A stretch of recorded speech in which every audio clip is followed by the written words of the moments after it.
Hi అండి. Welcome to Mamata Farms. ఈ కోడి పిల్లల్లో శ్వాస తీసుకునే ఇబ్బంది గురించి మొత్తం డీటెయిల్‌గా చూద్దాం. రైతులందరికీ నమస్కారం అండి. మన ఫార్మ్స్‌లో చాలామంది ఒక పెద్ద సమస్య వస్తుంది. అదేమిటంటే కోడి పిల్లల్లో నోరు తెరుచుకుని శ్వాస తీసుకోవడం మరియు బలహీనంగా కనిపించడం. కొన్నిసార్లు ఒకసారిగా చనిపోవడం. ఈ సమస్య చాలా మంది పౌల్ట్రీ రైతులకి వస్తుంది. చాలామంది కారణం ఏంటో తెలియకుండా భయపడుతున్నారు. కాబట్టి ఈరోజు వీడియోలో మనం తెలుసుకుందాం. కోడి పిల్లలకు శ్వాస సమస్య ఎందుకు వస్తుంది? దానికి ఏ మందు ఇవ్వాలి? ఎలా నివారించాలి? కోడి పిల్లల్లో బలంగా పెరగాలంటే ఏ టానిక్ ఇవ్వాలి? ఈ వీడియోని పూర్తిగా చూడండి. చివరిలో చాలా ముఖ్యమైన టిప్స్ చెప్తాను. కోడి పిల్లల్లో శ్వాస సమస్య ఎందుకు వస్తుందంటే, కోడి పిల్లలకు వచ్చే ఈ సమస్యలు సాధారణంగా రెస్పిరేటరీ ట్రాక్ట్ ఇన్ఫెక్షన్ అంటారు. ఇన్ఫెక్షన్‌లు వచ్చినప్పుడు కోడి పిల్లల్లో శ్వాస వ్యవస్థ దెబ్బతింటుంది. ఇది రావడానికి ప్రధాన కారణాలు వచ్చేసరికి ఏంటో చూద్దాం. చలి ఎక్కువగా ఉండడం. చిన్న కోడి పిల్లలకు చలి ఎక్కువగా ఉంటే శ్వాస సమస్య వస్తుంది. ఫార్మ్స్‌లో కూడా గాలి సరైన విధానంగా లేకపోవడం, వెంటిలేషన్ సరిగ్గా లేకపోతే కూడా ఈ సమస్య వస్తుంది. దుమ్ము మరియు మురికి. ఫార్మ్స్‌లో దుమ్ము ఎక్కువగా ఉంటే కోడి పిల్లలు ఇబ్బంది పడతాయి. బలహీనమైన ఇమ్యూనిటీ. పిల్లలకు విటమిన్స్ సరిపడి ఇవ్వకపోతే త్వరగా వ్యాధులు వచ్చే అవకాశాలున్నాయి.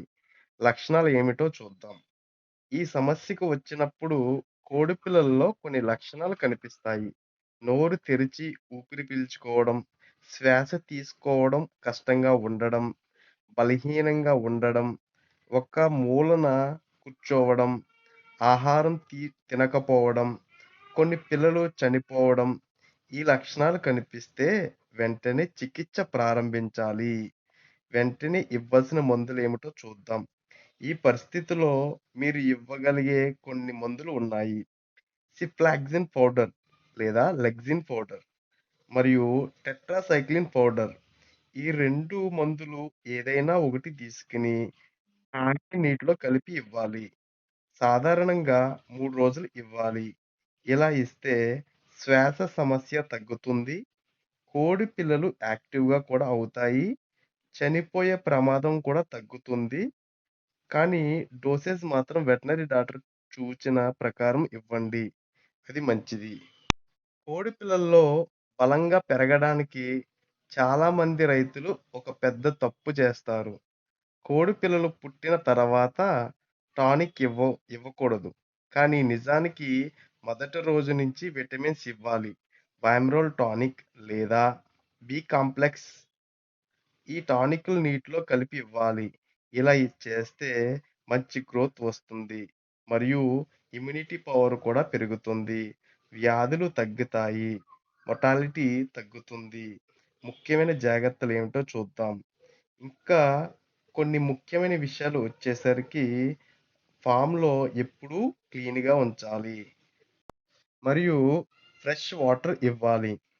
సరైన టెంపరేచర్ మెయింటైన్ చేయాలి. ఓవర్ క్రౌడింగ్ లేకుండా చూసుకోవాలి. ఈ చిన్న చిన్న జాగ్రత్తలు తీసుకుంటే కోడి పిల్లలు చాలా ఆరోగ్యంగా పెరుగుతాయి. ఈరోజు మనం తెలుసుకున్నది కోడి పిల్లల శ్వాస సమస్య ఎందుకు వస్తుందో, దానికి ఏ మందులు ఇవ్వాలో, ఎలా నివారించాలో ఈ సమాచారం గనక మీకు ఉపయోగపడితే లైక్ లైక్ చేయండి. మరియు ఇంకా పౌల్ట్రీ టిప్స్ ఫార్మింగ్ కోసం మా ఛానల్‌ని సబ్స్క్రైబ్ చేయండి. థాంక్స్ అండి. జై Hind. Further update purpose please like, share and subscribe. Thanks అండి. జై హింద్.